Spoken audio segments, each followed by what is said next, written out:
ভাই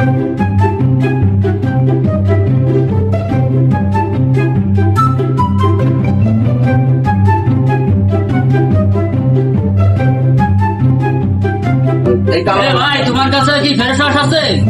আকার কি বলবো বাইরে ফ্রেশ ওয়াশ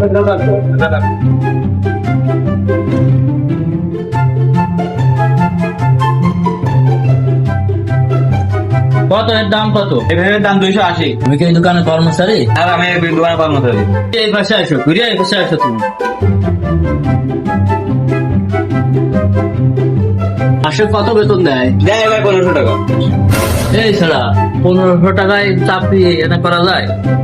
আমি তোমার চাকরি দেবো, করবা? হ্যাঁ ভাই। 20,000 টাকা বেতন দেবো। কোন কি ভাই? रुको जरा। ভাই আমি আপনার দোকানে কাজ করবো না। ভাই ও যখন করবে না কাজটা আমার দেন ভাই, আমার খুব কাজের দরকার ভাই। তুই যখন করবি না তাহলে তুই আমার দোকানের আশেপাশে আসবি না। যা ভাই, ভাই আপনি আসুন।